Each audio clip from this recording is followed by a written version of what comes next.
प्रीति का पति उससे तलाक लेना चाहता था, तो आज तलाक की सुनवाई की तारीख थी। इसीलिए प्रीति लखनऊ आई थी और कोर्ट का काम खत्म होने के बाद वो बस स्टैंड पहुंची और दिल्ली जाने वाली बस पकड़ ली। लेकिन उस बस में एक औरत की सोने की चैन चोरी हो गई। इससे बस में बड़ा हंगामा मच गया और आखिरकार बस को पुलिस स्टेशन में रुकना पड़ा, जिससे काफी देर हो गई। फिर जब बस लखनऊ के थाने से निकलकर जब दिल्ली की ओर रवाना हुई, तब शाम ढल चुकी थी। तब सर्दी के दिन थे और जैसे जैसे शाम से रात हो रही थी, ठंड भी बढ़ती जा रही थी। वैसे आने से प्रीति ने सोचा था कि उसका कोर्ट का काम जल्दी हो जाएगा और दिन रहते ही वो दिल्ली जल्दी पहुंच जाएगी।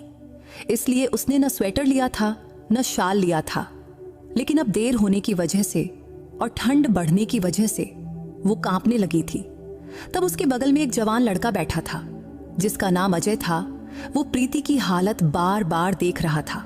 थोड़ी देर बाद उसने अपनी बैग से एक शाल निकाला और खुद ओढ़ लिया।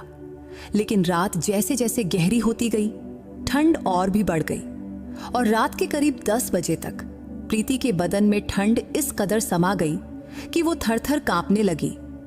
तब उसे इस कदर कांपते देखकर अजय बोला, सुनिए, आपको बहुत ज्यादा ठंड लग रही है। अगर आपको शाल ओढ़ना है तो प्लीज मेरे शाल में आ जाइए। तब प्रीति को उसका शाल शेयर करना ठीक नहीं लगा, लेकिन तब अजय के बार बार कहने पर वो मान गई और फिर दोनों ने मिलकर शाल को आधा आधा ओढ़ लिया और अपना सफर जारी रखा। लेकिन शाल की वजह से दोनों एक दूसरे के बहुत करीब आ गए थे। तभी अजय ने धीरे से अपना एक हाथ प्रीति के कंधे पर रखा। तब सफर के दौरान प्रीति को नींद आने लगी थी, तो अनजाने में उसने अपना सिर अजय के कंधे पर टिका दिया। तब दोनों शाल में लिपटे हुए इतने करीब थे कि लग रहा था जैसे वो दो नहीं बल्कि एक ही हों। हालांकि अजय का स्वभाव बहुत अच्छा लग रहा था, उसका व्यवहार भी सभ्य था। लेकिन तभी उसने धीरे से अपना हाथ प्रीति के कंधे से हटाकर उसके कमर तक ले जाकर उसे हल्के से अपनी ओर खींच लिया। लेकिन इसके बाद जो हुआ उससे प्रीति चौंक गई और सन्न रह गई। नमस्ते दोस्तों, आप सभी का स्वागत है मेरे चैनल पर। एक बार फिर मैं आपके लिए एक रोमांचक कहानी लेकर आई हूं। अगर आपको यह कहानी पसंद आए तो कृपया वीडियो को एक लाइक जरूर करें। तो चलिए शुरू करते हैं। आज प्रीति की कोर्ट में तलाक की तारीख थी, तो दोपहर 2 बजे तक कोर्ट के सारे काम निपट गए। फिर 3 बजे तक वो लखनऊ बस स्टैंड पर थी। उस दिन बस स्टैंड पर बहुत भीड़ थी। दरअसल आरक्षण की मांग के लिए लखनऊ में मोर्चा निकला गया था और वहां के आसपास के गांवों से लोग इस मोर्चे में शामिल होने आए थे। इसीलिए बस स्टैंड और पूरे शहर में खूब अफरा तफरी मची थी। लेकिन कुछ देर बाद सौभाग्य से दिल्ली जाने वाली बस भी आ गई, तो प्रीति ने किसी तरह धक्का मुक्की करके बस में चढ़ी और जगह बनाई। लेकिन बैठने की जगह मिलना तो दूर की बात थी। बस में ऐसी भीड़ थी कि जितने लोग सीटों पर बैठे थे उससे ज्यादा तो खड़े थे। वो बस औरतों और मर्दों से ठसाठस भरी थी, मानो किसी पिंजरे में ढेर सारे मुर्गियों के बच्चे ठूंस दिए गए हों। फिर भी लोग बस में चढ़े जा रहे थे। ये सब देखकर कंडक्टर ने आखिरकार बस का दरवाजा बंद कर दिया। तब प्रीति की हालत भी कुछ अलग नहीं थी, क्योंकि उसे भी बैठने की जगह नहीं मिली थी। तो वो बस के एक खंभे को पकड़कर खड़ी रही। करीब 15 मिनट बाद ड्राइवर गाड़ी को स्टार्ट किया और बस दिल्ली की ओर चल पड़ी। तब बस इतनी भरी थी कि लोग एक दूसरे से सटकर रगड़ते हुए खड़े थे। तब बस अभी लखनऊ शहर में ही थी और अभी 4-5 किलोमीटर का रास्ता तय किया होगा कि कंडक्टर ने टिकट काटने की पुकार शुरू कर दिया। तब प्रीति बस के बीचों बीच खड़ी थी। तभी कंडक्टर उसके तरफ टिकट काटते हुए आने लगा, तो उसने अपनी पर्स से पैसे निकालने के लिए पर्स की चैन खोली। तभी उसका ध्यान पास की डबल सीट पर बैठी एक बूढ़ी औरत और उसके साथ बैठे एक जवान लड़के पर पड़ी। तब कुछ सीटों पर तो 3-3 लोग ठुसकर बैठे हुए थे, लेकिन इस सीट पर सिर्फ यही 2 लोग ही थे। तो प्रीति ने सोचा, शायद ये लोग थोड़ी सी जगह देकर उसे बैठने दें। लेकिन बूढ़ी औरतें कैसी होती हैं, ये तो आप सब जानते ही हैं। फिर भी जब प्रीति ने उस सीट की तरफ बढ़ी, तो उस बूढ़ी औरत ने प्रीति की ओर गुस्से से देखा। तो प्रीति को लगा कि बूढ़ी औरत से जगह मांगने का कोई फायदा नहीं। तभी प्रीति अपने मन ही मन बोली, जाने दे प्रीति, बेकार का झमेला मोल लेना सही नहीं। तभी बस का कंडक्टर धीरे धीरे उसके पास टिकट काटते हुए आ रहा था। तभी अचानक उस बूढ़ी औरत ने प्रीति का हाथ पकड़ा और बोली, बेटी बैठेगी क्या? इतना कहकर वो बूढ़ी औरत थोड़ा सरक गई और अपने बगल में बैठे लड़के को खिड़की की ओर खिसकने को कहा। फिर उसने प्रीति को थोड़ी जगह बनाकर बैठने का इशारा किया। तब प्रीति उस बूढ़ी औरत को देखकर हैरान रह गई। तब उसे समझ नहीं आया कि उस बूढ़ी औरत के मन में ये दया का भाव कहां से जागा, क्योंकि तब उसे तो यकीन ही नहीं था कि वो बूढ़ी औरत उसे जगह देगी। लेकिन वो बूढ़ी औरत ने जो किया वो प्रीति के अब तक के तजुर्बे और सोच से परे था। अब उस बूढ़ी औरत ने जगह दे दी तो प्रीति का मन खुशी से झूम उठा। जैसे कहावत है ना कि कोई अपना मिल गया, वैसा ही कुछ हो गया था। तो प्रीति ने आभारी होकर उस बूढ़ी औरत की ओर देखा और बगल में जाकर बैठ गई। फिर प्रीति ने प्यार से कहा, थैंक यू दादी। इस पर वो बूढ़ी औरत बोली, अरे बेटी, इसमें थैंक यू की क्या बात है? वैसे बेटी तेरा नाम क्या है? तो प्रीति ने कहा, दादी मेरा नाम प्रीति है। तो वो बूढ़ी दादी बोली, बहुत प्यारा नाम है तेरा, फिक्र मत कर, मैं तो पास के गांव में उतर जाऊंगी। वैसे तू कहाँ जा रही है? तो प्रीति ने कहा, दादी मुझे दिल्ली जाना है। फिर बूढ़ी दादी ने कहा, अरे फिर तो तेरी बले बले हो गई, क्योंकि मैं तो अगले स्टॉप पर ही उतर जाऊंगी, फिर ये सीट तेरी समझ। तब उस बूढ़ी दादी के इन शब्दों ने प्रीति को और खुश कर दिया। वैसे वो बूढ़ी दादी प्रीति को बहुत ही बोलने वाली और नरम दिल की लगी। तब प्रीति के मन में बूढ़ों के बारे में जो पुराना ख्याल था वो उस बूढ़ी दादी की वजह से बदल गया, क्योंकि वो बूढ़ी दादी बहुत ही समझदार और दूसरों का ख्याल रखने वाली थी। शायद थोड़ा बहुत पढ़ी लिखी भी हो, ऐसा प्रीति को लगा। अभी उस बूढ़ी दादी और प्रीति की बातें चल ही रही थी कि तब खिड़की की ओर बैठा वो जवान लड़का बार बार उनकी ओर ही देख रहा था। तब शायद उसे भी उनकी गप्पों में मजा आ रहा था। लेकिन तब वो बूढ़ी दादी इतना बोल रही थी कि उसने बीच में कुछ कहने की हिम्मत ही नहीं हुई। हालांकि तब ऐसा लग रहा था कि वो बोलना तो चाहता है पर चुप रहा। तभी थोड़ी देर बाद कंडक्टर प्रीति के पास टिकट काटने आ गया। तो प्रीति ने अपना टिकट कटाया। फिर बूढ़ी दादी ने अपना टिकट कटवाया। तब उसने पास के ही एक गांव का नाम बताया जो प्रीति के दिमाग में तो नहीं रहा।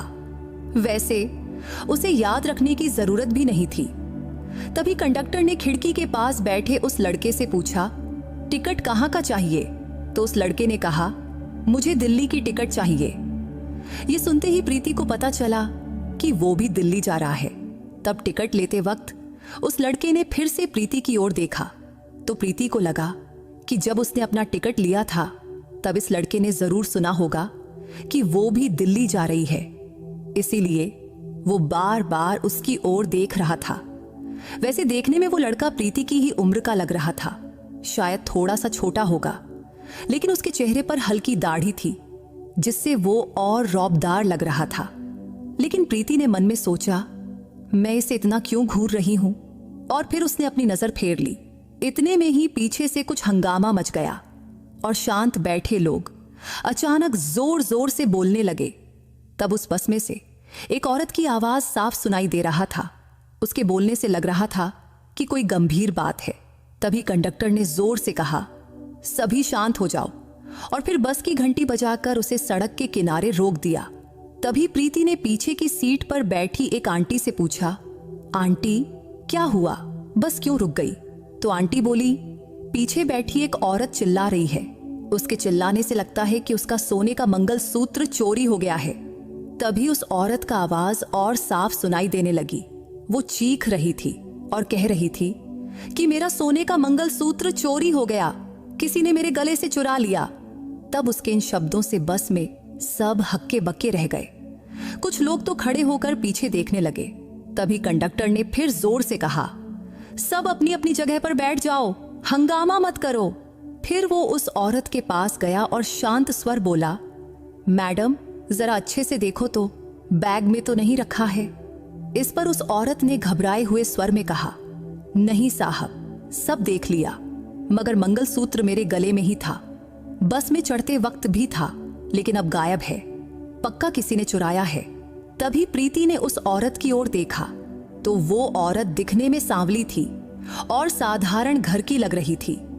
इसलिए उसे लगा कि वो बेवजह हंगामा नहीं कर रही है, क्योंकि उसकी हालत देखकर लग रहा था कि वो बेचारी बिल्कुल लाचार है। तब आसपास की कुछ औरतें उसे दिलासा दे रही थीं, बहन चिंता मत करो, तुम्हारा मंगलसूत्र मिल जाएगा। फिर कंडक्टर बोला, सभी शांत बैठो, मैं कुछ करता हूं। तब प्रीति के बगल में बैठी वो बूढ़ी दादी भी पीछे की ओर देख रही थी, लेकिन खिड़की की तरफ बैठा वो लड़का, वो तो सो गया था। तभी हंगामे की वजह से उसकी भी नींद खुल गई, तो उसने थोड़ा घबराया हुआ चेहरा बनाकर उस बूढ़ी दादी से पूछा, दादी क्या हुआ?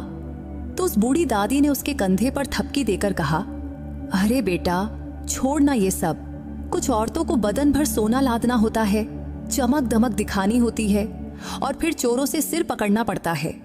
यही हुआ है एक औरत के साथ। तब बूढ़ी दादी की ये बात प्रीति को खटकी, लेकिन उसने कुछ नहीं कहा। तभी उस लड़के ने प्रीति की ओर देखकर पूछा, मैडम सचमुच बताओ ना, क्या हुआ है? तो प्रीति बोली, पीछे बैठी एक आंटी का सोने का मंगलसूत्र गायब हो गया है, शायद चोरी हो गया है, इसीलिए वो इतना चिल्ला रही हैं। इस पर वो लड़का गंभीर नजरों से इधर उधर देखने लगा। बीच बीच में उसने प्रीति की ओर भी देखा, फिर बिना कुछ बोले सोच में डूब गया। इतने में कंडक्टर और ड्राइवर बस से उतर गए। उन्होंने सबको चेतावनी दिया कि सब लोग बस में ही बैठे रहो, कोई बाहर नहीं जाएगा। तब उन्होंने उस औरत को भी नीचे बुलाया। तब प्रीति खिड़की से ये सब देख रही थी। तब वो औरत बहुत घबराई हुई थी, क्योंकि वो अकेली थी, कोई उसके साथ नहीं था। तब उसकी हालत देखकर प्रीति को लगा कि वो बेचारी गरीब घर की होगी। वैसे भी उस औरत के बोलने से साफ था कि ये धक्का वो बर्दाश्त नहीं कर पा रही थी। तभी कंडक्टर ने पूछा, तुम्हारा मंगलसूत्र कितने ग्राम का था?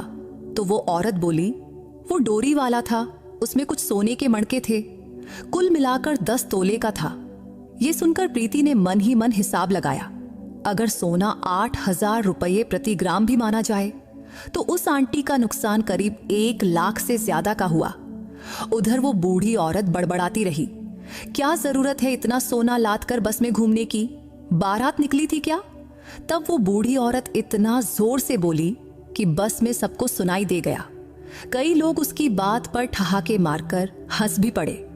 वहीं प्रीति को बूढ़ी दादी थोड़ी बड़बोली लग रही थी, लेकिन उसने उसे जगह दी थी, इसीलिए वो उसकी आभारी थी, इसीलिए वो उनको कुछ नहीं बोली। तब पास बैठा वो लड़का भी बूढ़ी दादी की बात सुनकर हंस पड़ा। तब हंसते वक्त वो बड़ा हैंडसम लग रहा था, लेकिन तभी प्रीति फिर से सोचने लगी, मैं इसे इतना क्यों देख रही हूं? तभी बस में एक और औरत जोर से चिल्लाई, मेरा मंगलसूत्र भी चोरी हो गया है, मेरी जिंदगी उजड़ गई, हाय राम। अब तो सब लोग हक्के बक्के रह गए। तभी कंडक्टर बस में चढ़ा और उस औरत से पूछा, तुम्हारा मंगलसूत्र कितने ग्राम का था? तो वो बोली, 8 तोले का था। इस पर कंडक्टर हैरानी से बोला, 8 तोले का? तभी बूढ़ी दादी ने धीरे से कहा, अब क्या, अब तो हाथ से निकल गया। तब ये बात सिर्फ प्रीति और वो लड़का ही सुना और दोनों गाल में गाल दबाकर हंस पड़े। तभी प्रीति ने भी अपने गले का मंगलसूत्र टटोला तो उसका मंगलसूत्र सही सलामत था। तो उसने मन ही मन भगवान का शुक्रिया अदा किया और सीधा बैठ गई। तभी कंडक्टर जोर से बोला, सब अपनी अपनी जगह पर शांत बैठो, ये बस अब सीधा पुलिस स्टेशन जाएगी, अब वहीं पंचनामा होगा। फिर वो पहली औरत जिसका मंगलसूत्र चोरी हुआ था वो भी बस में वापस आकर बैठ गई। फिर ड्राइवर अपनी सीट पर गया और बस चालू कर दिया। बस अब लखनऊ के पुलिस स्टेशन की ओर चल पड़ी। तभी प्रीति ने घड़ी देखी, तब 6:30 बज रहे थे। फिर कुछ ही देर में बस पुलिस स्टेशन के पास एक जगह रुक गई। फिर थोड़ी देर बाद एक कांस्टेबल बस में चढ़ा और बोला, सब लोग आराम से नीचे उतरो, अब यहाँ सबकी तलाशी और पूछताछ होगी। ये सुनकर प्रीति ने सिर पकड़ लिया, ये क्या नया ड्रामा है, अब यहाँ कितना वक्त लगेगा और बस कब आगे बढ़ेगी।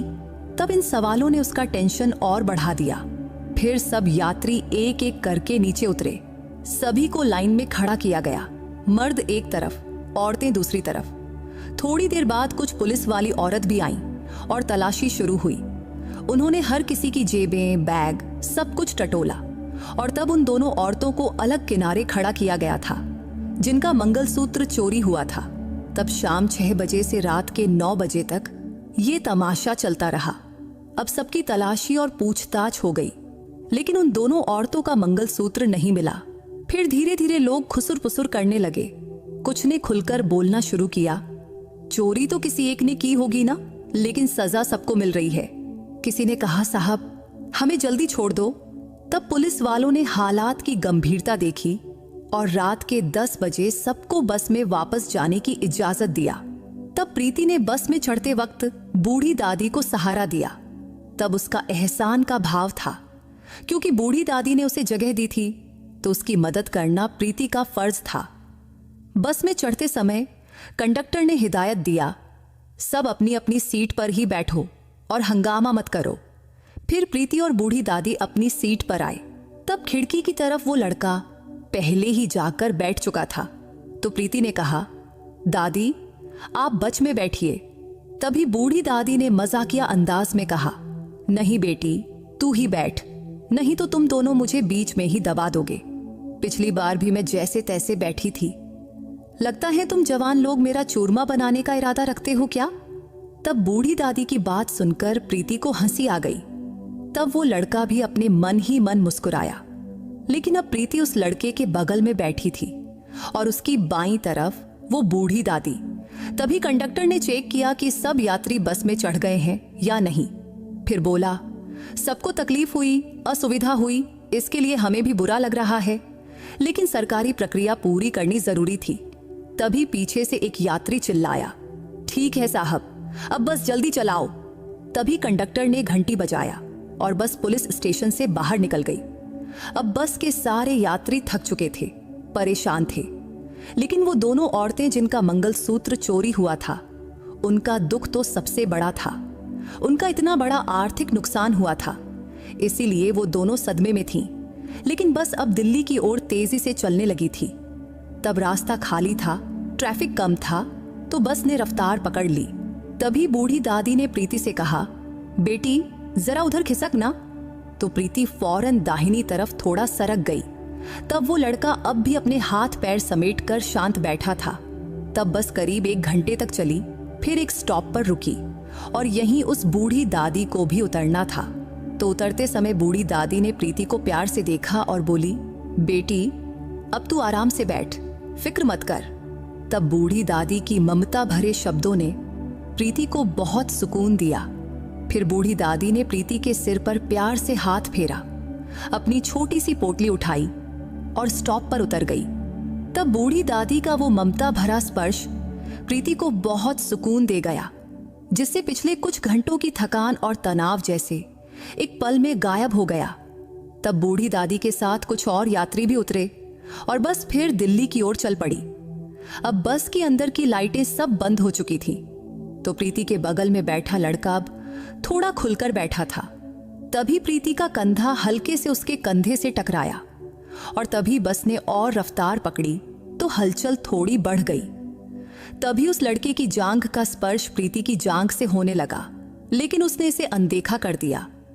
तब उस लड़के ने खिड़की खुली रखा था, जिससे ठंडी हवा अंदर आ रही थी, लेकिन प्रीति को वो हवा बर्दाश्त नहीं हो रही थी। तो उसने कहा, सुनिए, खिड़की बंद कर देंगे प्लीज। तो उस लड़के ने उसकी ओर देखा और बोला, हाँ जरूर, आपको अच्छा नहीं लग रहा तो बताना था ना। मैंने तो सोचा आपको हवा चाहिए, इसीलिए खुली रखी थी। रुको अभी बंद करता हूं। फिर उसने खिड़की बंद किया और माहौल थोड़ा शांत हो गया। तब सर्दी के दिन शुरू ही हुए थे और अभी तक इतनी ठंड नहीं पड़ी थी, लेकिन अब ठंड बढ़ने लगी थी। हालांकि कुछ यात्रियों ने खिड़कियां खुली रखी थीं, जिससे बस में ठंडी हवा जोरों से चल रही थी। तभी प्रीति के मन में आया, सबको बोल दे खिड़कियां बंद करो, ठंड लग रही है। लेकिन वो कोई कलेक्टर थोड़े ही थी कि सब उसकी बात मान ले, सो वो चुप रही। फिर थोड़ी देर बाद वो लड़का खड़ा हुआ और उसने ऊपर रखा अपना बैग निकाला और उसमें से एक शाल निकाला और बैग वापस ऊपर रखकर नीचे बैठ गया। फिर उसने शाल अपने चारों ओर लपेट लिया। तब प्रीति उसे देखती रही। तब उसने भी अपने मन में सोचा, काश मैं भी शाल लाई होती, लेकिन बेकार में बैग का बोझ क्यों उठाना। वैसे भी रात 9-10 बजे तक तो दिल्ली पहुंच ही जाती, लेकिन पुलिस स्टेशन में बस रुकने की वजह से वक्त बर्बाद हो गया था। लेकिन अब उसकी भरपाई सबको करनी पड़ रही थी। बस में छोटे छोटे बच्चे और बूढ़े लोग भी थे जिन्हें देर रात पहुंचने की तकलीफ होने वाली थी। अब बस में सन्नाटा छा गया था, लेकिन प्रीति के मन में विचारों का तूफान मचा हुआ था।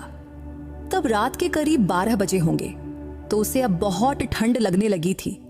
तभी बस नदी किनारे रुकी और कंडक्टर ने जोर से कहा, अगले 20 मिनट यहीं रुकेंगे, जिसे चाय पानी करना है वो फटाफट निपटा ले।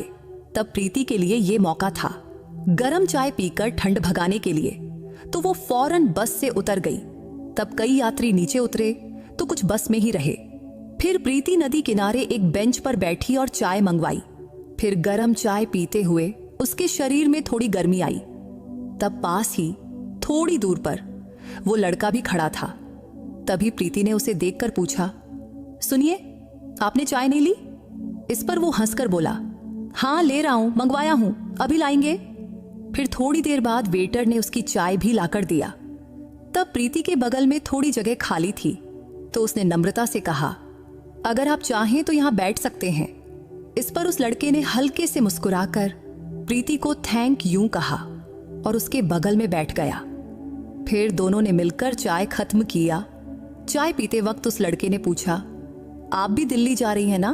तो प्रीति बोली, हाँ दिल्ली ही जा रही हूं। तभी बस मिनट का ब्रेक खत्म हुआ तो सारे यात्री बस में वापस चढ़ने लगे। तो प्रीति भी बस में चढ़ गई और खिड़की की साइड जाकर बैठ गई। तभी उस लड़के ने भी उसके पीछे पीछे बस में चढ़ा। बस में चढ़ने के बाद उसने प्रीति से पूछा, सुनिए, जरा खिसकेंगी?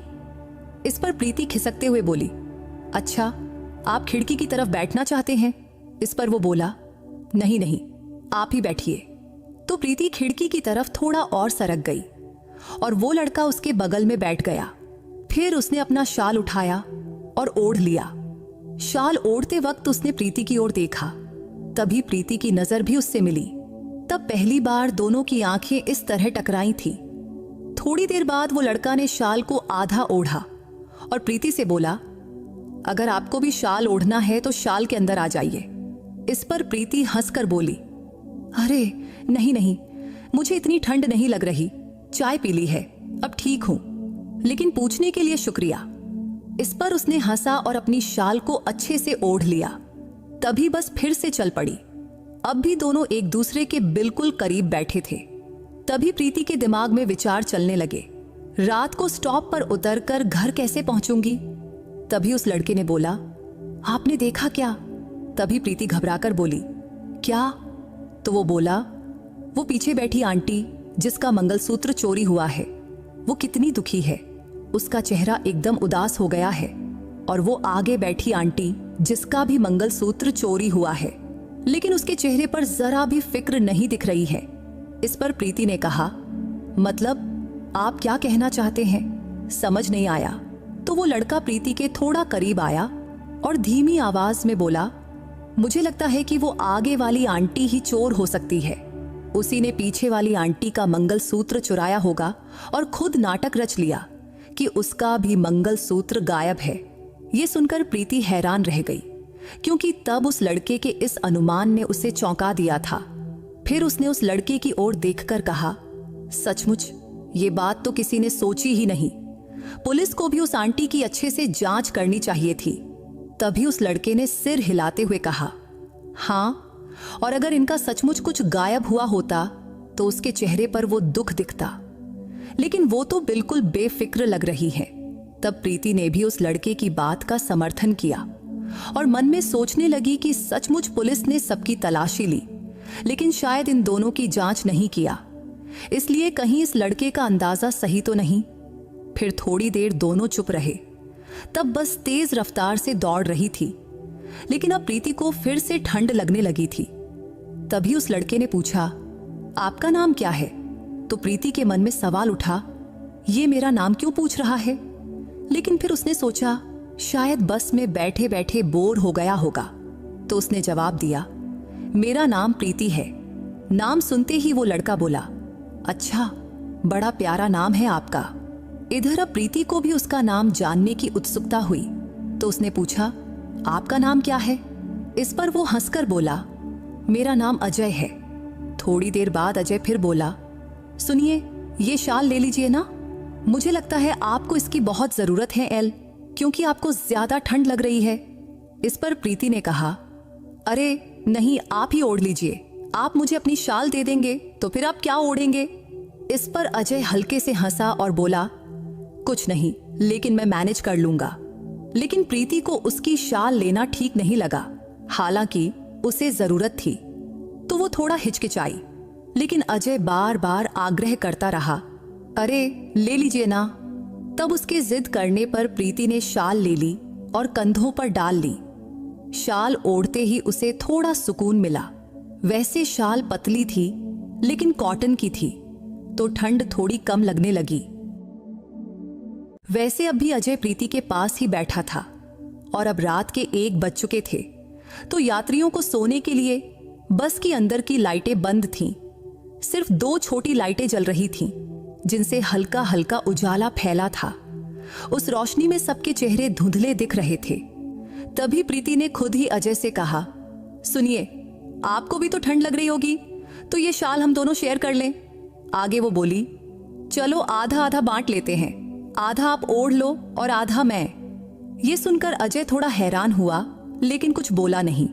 तभी प्रीति ने शाल का आधा हिस्सा उसकी तरफ किया, तो अजय ने शाल का एक कोना अपने कंधे पर लिया और दूसरा कोना प्रीति ने पकड़ा। लेकिन शाल इतनी बड़ी नहीं थी कि दोनों दूर दूर बैठकर खुद कर ढक सकें, इसीलिए उन्हें और करीब बैठना पड़ा। तो अब दोनों बिल्कुल सटकर बैठे थे, जिससे प्रीति की जांघ अजय की जांघ से पूरी तरह टच हो रही थी। तब आसपास के यात्री भी अपनी अपनी शालों या स्वेटर में लिपटे हुए थे और अब प्रीति भी अजय के बिल्कुल करीब बैठी थी। हालांकि ये हालात उसे थोड़े अटपटे लग रहे थे, क्योंकि अजय एक अजनबी था जिससे वो पहली बार मिली थी और अब उसे उसके साथ इतने करीब बैठना पड़ रहा था। लेकिन अजय की बातों, हाव भाव और व्यवहार से वो भरोसेमंद लग रहा था। तब बस चलती रही। अजय का कंधा अब प्रीति के कंधे से टच हो रहा था और उसका कोहनी उसके पेट के पास छू रहा था। फिर भी अजय का व्यवहार बहुत सभ्य था। वो बड़े सावधानी से बैठा रहा, जैसे मानो कोई गलती न हो जाए। तब शाल की वजह से दोनों की देह की गर्मी एक दूसरे तक पहुंच रही थी, जिससे ठंड थोड़ी कम हो रही थी। तब दोनों काफी देर से बिना हिले डुले एक ही जगह बैठे रहे, जिससे उनके हाथ पैर अकड़ गए थे। तब अजय प्रीति की बाईं तरफ था और प्रीति उसकी दाईं तरफ। वैसे इंसान की आदत होती है इधर उधर हाथ पैर हिलाने की, थोड़ा हटने खटने की। आखिर इंसान भी तो पहले बंदर ही था ना। इसलिए प्रीति ने अपना बायां हाथ हिलाया और अकड़े हुए हाथ को थोड़ा ढीला करने की कोशिश की। फिर वो हंसकर अजय से बोली, हाय, ये हाथ तो भारी हो गया है। तभी अजय ने भी अपना दायां हाथ हिलाया, थोड़ा पीछे खींचा और धीरे से बोला, अब अच्छा लग रहा है ना? इसलर प्रीति ने सिर हिलाया और खिड़की की तरफ देखने लगी। तभी अजय ने अपना दायां हाथ अपने छाती के ऊपर से प्रीति की पीठ के पीछे रखा। क्योंकि सीट थोड़ी ऊंची थी, तो उसका हाथ मुश्किल से वहां तक पहुंच रहा था। कुछ देर उसने हाथ वैसे ही रखा, लेकिन अचानक उसका हाथ सीट से फिसला और सीधा प्रीति के कंधे पर आ गिरा, जिससे प्रीति थोड़ा चौंकी। तो अजय ने फौरन कहा, सॉरी, गलती से बैलेंस बिगड़ गया। इस पर प्रीति हंसकर बोली, कोई बात नहीं, हालात ही ऐसे हैं। इस बात पर अजय भी शरारती अंदाज में हंसा। फिर बेझिझक बोला, तो ये हाथ ऐसे ही रखूं? इस पर प्रीति एक पल चुप रही, फिर धीमी आवाज में बोली, हाँ रख लीजिए, कोई दिक्कत नहीं। फिर अजय ने अपना दायां हाथ हल्के से प्रीति के कंधे पर रखा। तब प्रीति के बाल जूड़े में बंधे थे, तो उसकी पीठ खुली थी, तो अजय के हाथ की गर्मी उसके कंधे और पीठ पर महसूस हो रही थी, जिससे धीरे धीरे शाल में बैठी हुए प्रीति को अच्छा लगने लगा। लेकिन अजय में एक समझदारी थी कि उसने अपना हाथ बस रखा ही रखा, कुछ हरकत नहीं किया। तब कुछ देर बाद प्रीति का हाथ भी अनजाने में अजय की जांघ पर चला गया। तभी उसने अजय के चेहरे की ओर देखा। तब अजय भी उसे देख रहा था। तब एक पल के लिए दोनों की नजरें टकराईं, लेकिन प्रीति ने फौरन अपनी नजरें फेर ली और खिड़की की तरफ देखने लगी। हालांकि अब ठंड बढ़ गई थी, लेकिन ठंड से ज्यादा चेहरे पर ठंडक और मन में उठ रही हलचल महसूस हो रही थी। इधर ज्यादा रात होने की वजह से प्रीति की आंखों पर नींद का असर होने लगा। फिर भी वो कोशिश कर रही थी कि वो अपनी आंखें खुली रखे, लेकिन नींद अपने आप आंखों पर चढ़ रही थी। फिर कुछ ही पलों में उसका सिर अजय के कंधे पर जा गिरा। फिर झटके से उसे होश आया और वो फौरन सीधी बैठ गई। तब अजय धीरे से हंस रहा था। फिर बोला, अगर नींद में हो तो सिर मेरे कंधे पर रखने में कोई दिक्कत नहीं। इस पर प्रीति थोड़ा झेप कर उसकी ओर देखने लगी। तब अजय के चेहरे पर एक अलग सी चमक थी। तब उसकी नजरें जैसे कह रही थीं कि वो भरोसेमंद है। हालांकि प्रीति को पता था कि वो अजनबी है, लेकिन फिर भी अनजाने में उसने अपना सिर अजय के कंधे पर टिका दिया और कुछ ही पलों में उसे नींद आ गई। फिर थोड़ी देर बाद अचानक बस की रफ्तार कम हुई तो प्रीति को लगा जैसे किसी ने उसे हिलाया। तो उसने आंखें खोली तो देखा कि उसका हाथ अजय की जांघ पर पड़ा था और अजय हल्के से उसका हाथ हिला रहा था। तब उसका स्पर्श इतना नरम था कि प्रीति के बदन में एक अजीब सी लहर दौड़ गई। लेकिन उसने जल्दी से अपना हाथ पीछे खींचा और अजय की ओर देखी तो अजय बोला, सुनिए, अब शहर आ गया है, लोग उतरने की तैयारी कर रहे हैं। आपको कहाँ उतरना है, इसीलिए आपको उठाया। इस पर प्रीति ने अजय की ओर देखकर हंसकर बोली, अच्छा हुआ आपने उठा दिया, शुक्रिया। अजय जी, बस में अब लाइटें भी जल चुकी थीं, तो उजाले में सब कुछ साफ दिख रहा था कि दोनों एक दूसरे के करीब बैठे थे और आसपास के लोग उत्सुकता से उन्हें ही देख रहे थे। शायद उन्हें लग रहा था कि ये दोनों पति पत्नी हैं, लेकिन अब बस रुकने की तैयारी में थी। तभी एक स्टॉप पर बस रुकी और कुछ लोग उतर गए। तब प्रीति ने अपनी साड़ी ठीक किया, क्योंकि अब बस अलग अलग स्टॉप्स पर रुक रही थी और हर बार कुछ यात्री उतर रहे थे। और प्रीति का कश्मीरी गेट बस स्टॉप भी करीब आ रहा था, तो वो भी उतरने की तैयारी करने लगी। अब वो अपनी बैग निकालने के लिए ऊपर उठने की कोशिश कर रही थी, लेकिन दोनों शाल में लिपटे थे तो उठना आसान नहीं था। तो अजय को ये बात समझ आ गई, तो उसने धीरे से अपने कंधे से हाथ हटाया और शाल पूरी तरह प्रीति को दे दिया और बोला, अब उतरना है ना, तो बैग निकाल दूं? इस पर प्रीति ने हल्के से हंसकर कहा, हाँ प्लीज, मेरा बैग निकाल दीजिए। फिर अजय ने बड़े सावधानी से उसका बैग निकाला। फिर उसने धीमे स्वर में कहा, प्रीति जी, ये रहा आपका बैग। फिर उसने बैग प्रीति के पैरों के पास रख दिया। तब अजय का शांत और नम्र स्वभाव और उसकी आवाज की मिठास प्रीति के मन को गुदगुदा रही थी। तब उसके मुंह से अपना नाम सुनकर उसे एक पल को अजीब लगा, लेकिन साथ ही बहुत अच्छा भी। तभी प्रीति ने शाल को अच्छे से मोड़ा और अजय को लौटाते हुए बोली, थैंक यू। तब वो गाल में गाल दबाकर हंस रही थी, तो अजय भी हल्के से मुस्कुराकर बोला, कोई बात नहीं, चलता है। तभी बस कश्मीरी गेट पर पहुंच गई। तब रात के यानी सुबह के 3 बज गए थे। तो प्रीति बोली, सुनिए, मेरा स्टॉप आ गया, तो मुझे अब उतरना है। तो अजय बोला, अच्छा तो चलिए, मैं आपको छोड़ देता हूं। तभी बस रुकी और दोनों नीचे उतर गए। कश्मीरी गेट स्टॉप पर बस से उतरने वाले सिर्फ वही 2 थे, तो स्टॉप पर उतरकर दोनों थोड़ा किनारे खड़े हो गए।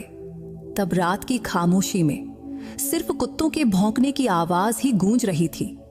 तो दोनों ने इधर उधर देखा, रिक्शा, ऑटो ढूंढने की कोशिश किया, लेकिन इतनी रात गए रिक्शा, ओटी मिलना मुश्किल था। तब वही खड़े हुए 15 मिनट बीत गए, पर एक भी रिक्शा या ऑटो नहीं दिखी। तो प्रीति थोड़ी बेचैन होकर अजय के करीब गई और बोली, देखिए, अभी तक रिक्शा या ऑटो नहीं मिला, अब क्या होगा? तो अजय ने शांत स्वर में कहा, चिंता मत करो, थोड़ा और इंतजार करते हैं। तभी प्रीति ने पूछा, आपको कहाँ जाना है? तो वो बोला, मेरा घर यहीं पास में ही है, मैं पैदल चला जाऊंगा।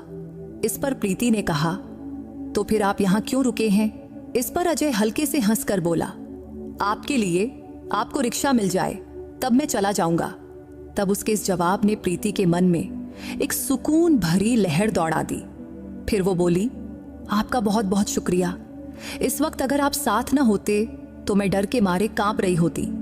इस पर अजय हंसकर बोला, फिक्र मत करिए, मैं हूं ना, वैसे भी यहाँ पास में पुलिस स्टेशन है। तब रिक्शा का इंतजार करते करते सुबह के 3:30 बज गए।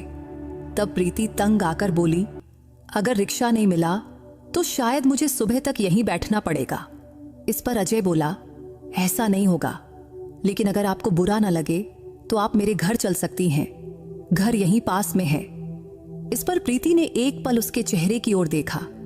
तब उसकी आंखों में सच्चाई झलक रही थी, तो मन में सोचा, ये गलत नहीं कह रहा। फिर उसने हल्के से सिर हिलाया और बोली, ठीक है। इस पर अजय मुस्कुराया और बोला, चलिए फिर। उस रात की खामोशी में दोनों एक दूसरे के पीछे पीछे चल पड़े। अजय अपना बैग पकड़े हुए आगे आगे चल रहा था और प्रीति उसके पीछे। तब चलते चलते अजय ने एक बार मुड़कर देखा और धीरे से पूछा, आपका बैग मैं पकड़ लूं? इस पर प्रीति हल्के से हंसकर बोली, नहीं नहीं, रहने दीजिए, आपका बैग पहले ही भरा हुआ है, वैसे मेरा बैग इतना भारी नहीं है। तब थोड़ी दूर चलने के बाद, यानी करीब 6-7 मिनट में ही अजय एक घर के सामने रुक गया। वो घर पुराने जमाने का साधारण सा रो हाउस था। फिर उसने गेट खोला और बोला, ये मेरा घर है। फिर दोनों गेट से अंदर घुसे और अंदर की दरवाजे के पास पहुंचकर अजय ने अपने बैग से चाबी निकाला। फिर अजय ने ताला खोला और प्रीति को हाथ से इशारा करते हुए कहा, अंदर आइए। फिर प्रीति धीरे से चौखट पर कदम रखकर घर में घुस गई। वो घर साधारण लेकिन साफ सुथरा था। अंदर जाते ही अजय ने कहा, अपना बैग यहां रख दीजिए। तो प्रीति ने बैग कुर्सी पर रख दिया। फिर अजय बोला, प्रीति जी, आप पहली बार मेरे घर आई हैं, ऐसा लग रहा है कि ढंग से स्वागत भी नहीं कर पाया, फिर भी कुछ लेंगी, चाय या कॉफी? तो प्रीति ने थके स्वर में उसकी ओर देखकर कहा, नहीं नहीं अजय जी, आपने इतना कहा वही बहुत है, वैसे भी हम दोनों बहुत थक गए हैं, तो थोड़ा आराम कर लें। इस पर अजय हल्के से हंसा और बोला, बिल्कुल सही कहा प्रीति जी, वैसे वो घर छोटा था, बस 2 ही कमरे थे उसमें सामने की तरफ एक बड़ा कमरा था और पीछे एक छोटा सा किचन और बाथरूम। तभी प्रीति ने बाथरूम पूछा तो अजय ने तुरंत इशारा करते हुए कहा, वो रहा दरवाजा, मैं खोल देता हूं। फिर प्रीति बाथरूम में गई, ठंडे पानी से मुंह धोया, शीशे में खुद को देखा तो बाल थोड़े बिखरे थे, तो उसने बाल ठीक किए, साड़ी का पल्लू संवारा और बाहर आई। तब कमरे में अजय सोफे पर चादर बिछा रहा था। तब उसने पलंग छोड़कर सोफे पर सोने का फैसला किया था। तो प्रीति ने कहा, अजय जी, आप पलंग पर सो जाइए, मैं सोफे पर सो लूंगी। इस पर अजय बोला, अरे प्रीति जी, आप मेरे घर में मेहमान हैं, तो मेहमानों को पलंग देना मेरा फर्ज है, और आप फिक्र मत करिए, मुझे सोफे की आदत है। तब उसके जिद करने पर प्रीति को उसकी बात माननी पड़ी और फिर वो पलंग पर लेट गई। वो गद्दा बहुत नरम था, शायद अजय का अपना पसंद था। फिर अजय भी सोफे पर लेट गया, चादर ओढ़ लिया। तब प्रीति चादर ओढ़कर सोने की कोशिश कर रही थी, लेकिन उसके दिमाग में विचारों का तूफान मचा था कि एक अनजान इंसान के घर में वो रुकी थी। लेकिन अजय सज्जन लग रहा था तो उसे डर नहीं लग रहा था। कमरे में बल्ब भी जल रहा था, जिसकी रोशनी सीधे आंखों पर पड़ रही थी, जिससे नींद नहीं आ रही थी। तो प्रीति ने धीमे स्वर में कहा, अजय जी, ये बल्ब बंद कर देते तो अच्छा होता। इस पर अजय बोला, हाँ, मैं भी बल्ब बंद करना चाहता था, लेकिन आपके लिए चालू रखा। तभी प्रीति ने कहा, नहीं, मैं तो रात में बल्ब बंद करके ही सोती हूँ। ठीक है, आपकी बात मानता हूँ, कहकर अजय ने बल्ब बंद कर दिया। अब कमरे में सन्नाटा छा गया, सिर्फ खिड़की से हल्की रोशनी अंदर झांक रही थी। अब दोनों सोने की तैयारी में थे, क्योंकि सफर की थकान बदन पर हावी थी और बस यात्रा की मुसीबतों की यादें मन में ताजा थीं। फिर कुछ ही देर में प्रीति को नींद आ गई। फिर पता ही नहीं चला कब सुबह हुई। सुबह कहीं से हल्की सी आवाज आई। तब प्रीति ने अपनी आंखें खोली और चादर मुंह से हटाई और सामने देखी। तभी अजय हंसकर बोला, गुड मॉर्निंग। तो प्रीति थोड़ा घबराकर बोली, गुड मॉर्निंग। तब उसने अजय की ओर देखा तो उसने कपड़े बदल लिया था और एक फिटिंग वाला टी-शर्ट पहना था, जो उसके सुदृढ़ शरीर को और आकर्षक बना रहा था। और उसका लंबा चौड़ा कद उसे और भी सुंदर दिखा रहा था। तो प्रीति कुछ पल तो उसे देखती ही रही, फिर खुद को संभाली। तभी अजय बोला, आप फ्रेश हो लीजिए, तब तक मैं चाय बनाता हूं। फिर प्रीति बाथरूम गई। वहां लाल दंत मंजन और कोलगेट रखा था। हालांकि उसके पास ब्रश नहीं था, तो उसने उंगली से दंत मंजन लगाकर दांत साफ किया, मुंह धोया, फिर शीशे में देखकर बाल ठीक किया और बाहर आई। बाहर आते ही किचन से चाय और दूध की खुशबू आ रही थी। तो प्रीति जाकर सोफे पर बैठी और अपने बैग की ओर देखी। तो बैग वैसे ही था जैसा रात में छोड़ा था। तो अब वो वापसी की तैयारी में थी। तभी अजय किचन से बाहर आया। तब उसके हाथ में चाय का 2 कप था। उसने कप प्रीति के सामने रखते हुए कहा, लीजिए प्रीति जी, अदरक वाली गर्मा गर्म चाय, इससे ताजगी आ जाएगी। इस पर प्रीति बोली, अरे आपने क्यों तकलीफ किया? तो अजय ने हंसकर कहा, तकलीफ कैसी, अपने लिए बना रहा था तो आपके लिए भी 1 कप और बना लिया। तब प्रीति उसकी बात सुनकर हल्के से मुस्कुराई और चाय का कप उठा लिया। वो चाय इतनी शानदार थी कि कुछ पल के लिए रात के सफर की सारी थकान ही गायब हो गई। तब चाय पीते हुए प्रीति के मन में ख्याल आया, क्या ये यहाँ अकेले रहते हैं? ये ख्याल आते ही उसने पूछ लिया, अजय जी, क्या आप यहाँ अकेले रहते हैं? इस पर अजय हंसा और बोला, नहीं, मेरी माँ मेरे साथ रहती हैं, लेकिन वो अभी गांव गई हैं। तब उसके इस जवाब से प्रीति के मन में अब 2 ही सवाल उठे, या तो वो शादीशुदा है या कुंवारा। तब उसने अजय को थोड़ा गौर से देखी। फिर इस बारे में पूछना उसे सही नहीं लगा। तो चाय खत्म करके उसने कप साइड में रखी और खड़ी हो गई। फिर बोली, अजय जी, आपने मेरी बहुत मदद की है, इसके लिए मैं आपकी बहुत बहुत शुक्रगुजार हूं, लेकिन अब मुझे चलना चाहिए। इतना कहकर वो दरवाजे की ओर बढ़ने लगी। तभी कुछ याद आया और वो मुड़कर बोली, आपका मोबाइल नंबर मिल सकता है? इस पर अजय हंसकर बोला, हाँ जरूर। फिर प्रीति ने अपना फोन निकाला और उसका नंबर अपने फोन में सेव किया और उसे एक मिस्ड कॉल दिया। तब अजय का फोन टेबल पर रखा था। तभी रिंग बजी और वो बोला, हाँ आपका कॉल आ गया। तभी प्रीति हल्के से हंसी और बोली, शुक्रिया, फिर मिलते हैं कभी। फिर अजय ने कहा, हाँ जरूर। फिर प्रीति घर से बाहर निकली, ऑटो पकड़ी और अपने घर पहुंच गई। घर पहुंचते ही उसकी मां ने पूछा, कहाँ थी तू? कितने फोन किए, तूने उठाया नहीं और वहां से भी कुछ बताया नहीं। इस पर प्रीति हंसकर बोली, मां, सफर में थोड़ा गड़बड़ हो गया था, लेकिन मैं बिल्कुल ठीक हूं, फिक्र मत करो। फिर वो घर में गई, फ्रेश हुई और अपने कामों में लग गई।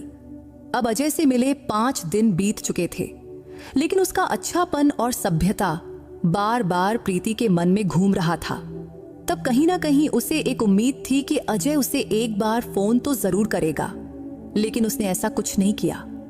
जबकि उसका शांत और सौम्य स्वभाव प्रीति को और ज्यादा आकर्षित कर रहा था। तो छठे दिन सुबह प्रीति से रहा नहीं गया, तो उसने खुद ही अजय को फोन किया। तब पहली बार फोन का रिंग लंबा बजा, लेकिन उसने उठाया नहीं। फिर 5 मिनट बाद अजय का कॉल आया, तो प्रीति ने उत्सुकता से फोन उठाया और कहा, हेलो। तो उधर से अजय की शांत लेकिन मधुर आवाज आई, हेलो प्रीति जी, आप कैसी हैं? तब उसकी आवाज में थोड़ा सा घबराहट थी, शायद उसे प्रीति के फोन की उम्मीद नहीं थी। तो प्रीति ने फटाफट जवाब दिया, आपकी याद आई तो फोन किया। इस पर अजय धीरे से बोला, अच्छा, बहुत अच्छा किया। फिर उनकी बातें शुरू हो गईं। क्या बोले, कैसे बोले, पता ही नहीं चला, क्योंकि गपशप इतनी रंगीन थी कि रुकने का नाम ही नहीं ले रही थी। तभी प्रीति के फोन पर दूसरी तरफ से वकील का कॉल आने लगा। तो उसने अजय से कहा, सुनिए, मेरा एक जरूरी कॉल आ रहा है। इस पर अजय बोला, कोई बात नहीं। तभी प्रीति ने जल्दी से पूछा, अभी कॉल काटिए मत, वैसे आप आज क्या कर रहे हैं? तो अजय ने कहा, कुछ खास नहीं, थोड़ा बाहर जाना है। तो प्रीति ने हिम्मत करके पूछा, क्या हम आज मिल सकते हैं या फिर कल? तब उधर कुछ पल खामोशी छाई रही। तो प्रीति को लगा कहीं कॉल कट तो नहीं गया, लेकिन स्क्रीन पर कॉल चालू दिख रहा था। तभी अजय ने शांत स्वर में जवाब दिया, हाँ ठीक है, कहाँ मिलना है? तो प्रीति बोली, लोधी गार्डन में, कल सुबह 10 बजे, चलेगा? इस पर अजय ने कहा, हाँ ठीक है, फिर कॉल कट हो गया। अगले दिन सुबह प्रीति बहुत उत्साह से उठी। तब उसके मन में एक अजीब सा जोश था। तब अपनी माँ को बताकर वो तैयार हुई और 8 बजे घर से निकल पड़ी और ठीक 9:40 पर वो लोधी गार्डन पहुंच गई। तब गार्डन में कुछ ही लोग आए हुए थे, तो एक बेंच पर बैठकर वो अजय का इंतजार करने लगी। लेकिन तब प्रीति के मन में उथल पुथल मची थी। क्या अजय आएगा? कहीं उसने मुझे बेवकूफ तो नहीं बनाया? लेकिन नहीं, वो ऐसा कुछ करेगा ऐसा नहीं लगता। तभी उसका फोन बजा तो स्क्रीन पर अजय का नाम दिखा।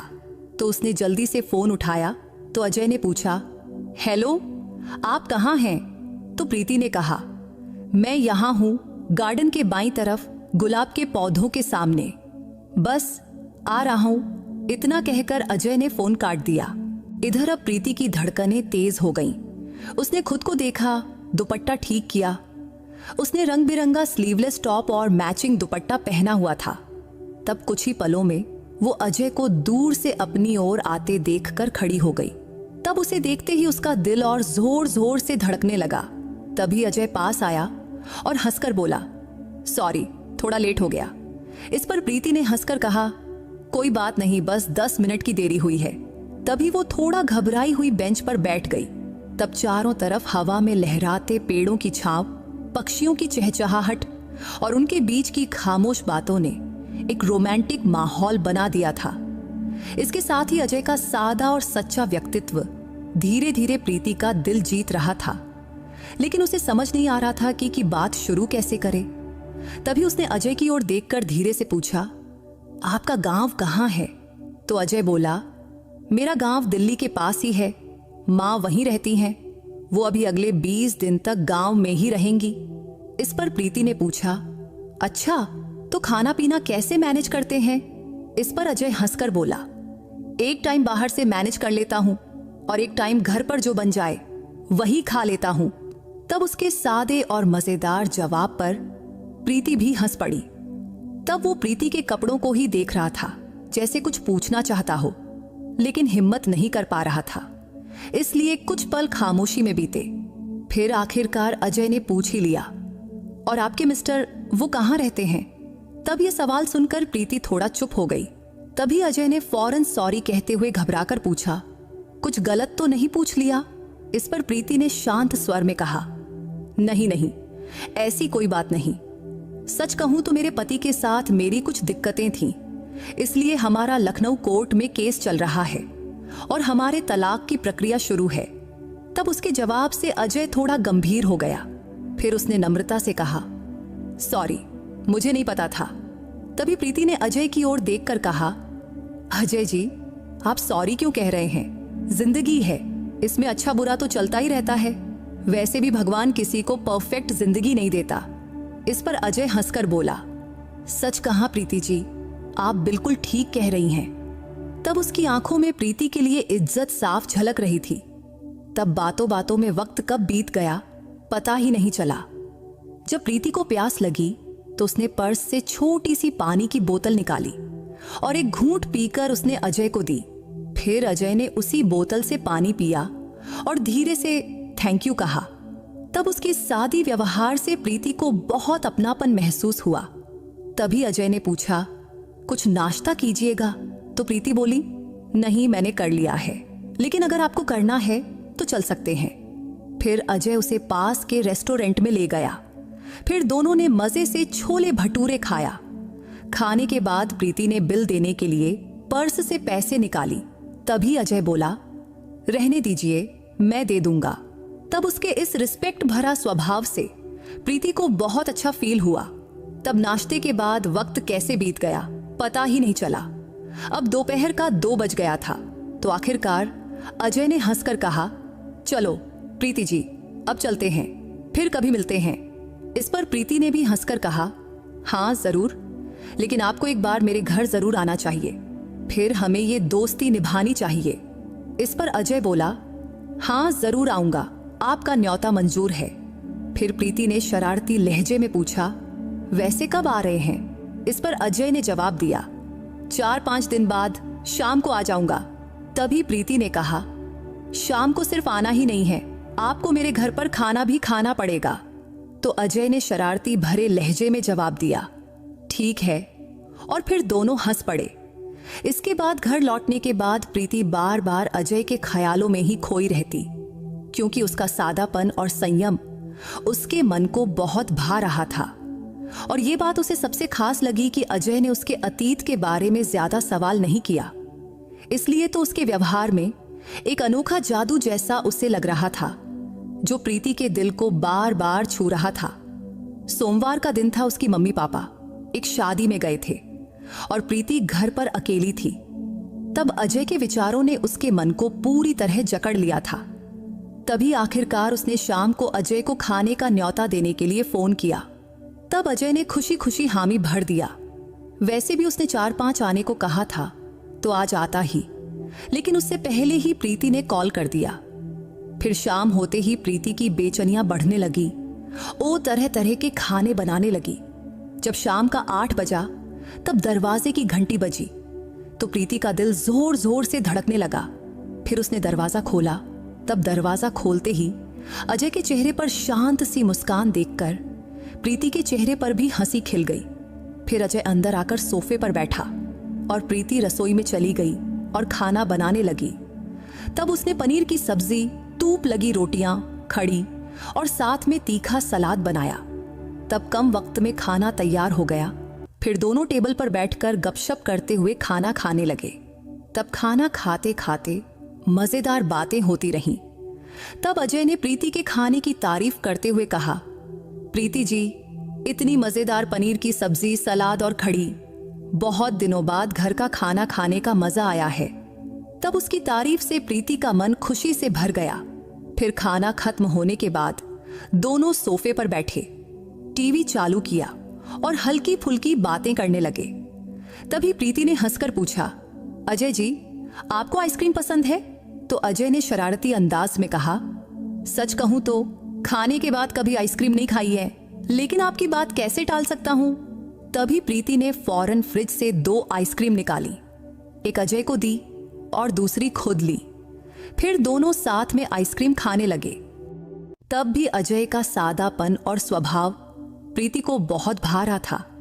तब आइसक्रीम खत्म होने के बाद दोनों फिर से सोफे पर बैठ गए। फिर अजय ने कहा, आपका मोबाइल तो बहुत अच्छा है, कौन सा है? तो प्रीति ने हंसकर जवाब दिया, सैमसंग का है, ज्यादा महंगा नहीं लेकिन अच्छा है।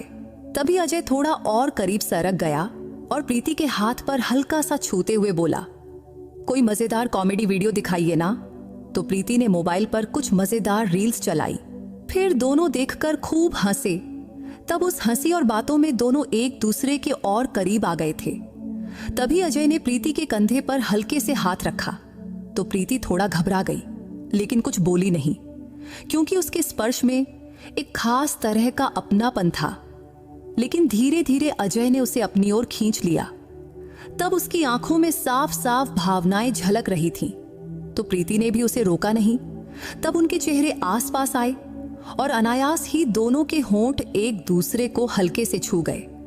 उस पल में प्रीति का मन और शरीर अजय के स्पर्श से सराबोर हो गया। तभी अजय ने उसे धीरे से सोफे पर लिटाया और उसकी गर्दन पर हल्का सा चुंबन दिया, जिससे प्रीति के बदन में जैसे बिजली सी दौड़ गई। तो उसने अपनी आंखें बंद कर ली और उस लम्हे का आनंद लेने लगी। फिर अजय ने उसके बालों पर हाथ फेरा, दुपट्टा साइड में किया और दोनों प्यार की एक अनोखी दुनिया में खो गए। उस रात अजय ने उसे भरपूर प्यार दिया और प्रीति ने भी पूरे दिल से उसका साथ दिया। तब एक दूसरे की बाहों में वो रात प्रीति के लिए अविस्मरणीय बन गई। सुबह जब प्रीति की आंख खुली तो अजय उसके पास ही था। तब उसे शांत सोते देख प्रीति का मन उसकी रात की प्रेम भरी यादों से भर गया। फिर वो उठी, कपड़े ठीक की, नहाई और नाश्ता तैयार किया। तब नाश्ते के दौरान अजय ने कहा, प्रीति, एक बात कहूं? तो प्रीति ने जवाब दिया, हाँ कहिए ना। तो अजय बोला, प्रीति, कल की रात मेरी जिंदगी की सबसे खास रात थी। तब उसने रात के उन पलों को इतने प्यारे शब्दों में बयां किया कि प्रीति के मन में उसके लिए इज्जत और भरोसा और बढ़ गया। फिर नाश्ते के बाद अजय जाने की तैयारी करने लगा। तब जाते वक्त अजय ने प्रीति का हाथ थामते हुए कहा, प्रीति, जिंदगी बहुत खूबसूरत है, लेकिन तुम्हारे साथ ने इसे और भी हसीन बना दिया। तब उसके इन शब्दों से प्रीति का मन खुशी से झूम उठा। फिर वो हंसकर उसे विदा दी और अजय अपने घर चला गया। इधर प्रीति घर का सामान समेटने में लग गई। तभी उसे सोफे पर अजय का पर्स पड़ा दिखा। तो उत्सुकता से उसने पर्स खोला तो उसमें एक पहचान पत्र था जिसमें लिखा था अजय एलोन, अविवाहित। तब ये देखकर प्रीति का आनंद और दोगुना हो गया, क्योंकि अजय अभी कुंवारा था। तो ये ख्याल उसके मन में उम्मीद की किरण जगा गई। लेकिन तभी उसके मन में एक और सवाल उठा कि वो अभी पूरी तरह आजाद नहीं थी। उसका तलाक अभी पूरा नहीं हुआ था।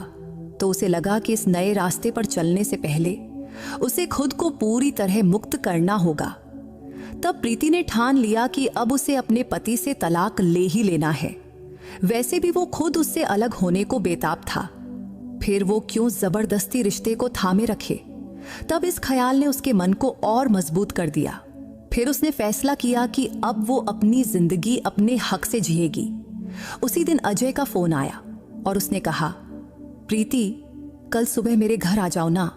तब प्रीति ने थोड़ा सोचा और बोली, हाँ ठीक है, मैं कल आऊंगी।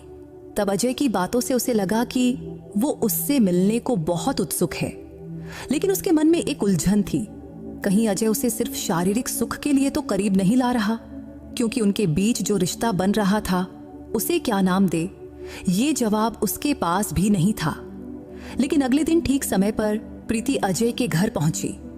फिर दरवाजा खुलते ही अजय ने उसे गले से लगा लिया और बोला, प्रीति जी, आपकी बहुत याद कर रहा था। उस दिन तो मन कर रहा था कि आपकी छोड़ूं ही नहीं और हमेशा के लिए आपके साथ ही रहूं। तब उसके इन शब्दों से प्रीति का दिल खुशी से भर गया। फिर अजय ने उसे हल्के से चूमा, लेकिन प्रीति ने उसे रोकते हुए कहा, अजय रुक जाओ, मुझे कुछ कहना है। हाँ बोलो ना प्रीति, अजय ने चिंतित स्वर में कहा। तो प्रीति ने उसकी आंखों में आंखें डालकर कहा, अजय मेरी शादी पहले हो चुकी है। आपको पता है कि मेरा तलाक का केस लखनऊ कोर्ट में चल रहा है, इसलिए मैं अभी पूरी तरह आजाद नहीं हूं। लेकिन मैं आपसे पूछना चाहती हूं, क्या आप मेरा जिंदगी भर का साथी बनोगे? क्योंकि मुझे सिर्फ शारीरिक सुख के लिए कोई नहीं चाहिए, बल्कि मुझे जीवन साथी चाहिए। अगर आप तैयार हो तो मेरे लिए इससे बड़ा सौभाग्य कुछ नहीं। तब ये सुनकर अजय के चेहरे पर खुशी की लहर दौड़ गई। उसने अचानक प्रीति को दोनों हाथों से पकड़कर अपने गोद में उठाया और हंसकर बोला, प्रीति जी, आपने तो मेरे दिल की बात कह दी। वैसे भी मुझे आपके अतीत से कोई मतलब नहीं, मैं सिर्फ आपका भविष्य का हिस्सा बनना चाहता हूं। इसलिए आप जैसी है मुझे वैसी ही चाहिए। मेरे घर में सिर्फ मेरी माँ है और वो मेरे फैसले को जरूर मंजूर करेंगी। बस आप अपने घर वालों से इजाजत ले लीजिए। इस पर प्रीति खुशी से बोली, ठीक है अजय जी, मैं अपने घर वालों से बात करती हूँ। उस दिन दोनों ने फिर से प्यार भरे पल साथ बिताए। फिर शाम को प्रीति अपने घर लौटी। तब उसके मम्मी पापा गांव से वापस आ चुके थे। तो प्रीति ने उन्हें अजय और अपने बारे में सब कुछ बताया और आखिर में बोली, मम्मी पापा, अजय मुझसे शादी करने को तैयार है, बस आपकी रजामंदी चाहिए। इस पर उसकी मम्मी पापा ने उसकी आंखों में देखा और बोले, बेटी, तेरी फैसले को हमारी पूरी सहमति है। बस तू अजय के साथ खुश रहना, यही हमारी खुशी है। हमें और क्या चाहिए। फिर जल्द ही प्रीति और अजय की शादी पक्की हो गई और उनका विवाह बड़े धूमधाम और खुशी से संपन्न हुआ। शादी के बाद प्रीति और अजय ने एक दूसरे के साथ नई और खूबसूरत जिंदगी की शुरुआत किया। तो दोस्तों, उम्मीद है ये कहानी आपके दिल को छू गई होगी। अगर आपको प्रीति की ये कहानी पसंद आई हो तो इस वीडियो को लाइक और चैनल को सब्सक्राइब करना मत भूलना। फिर किसी नई कहानी में मुलाकात होगी। बाय।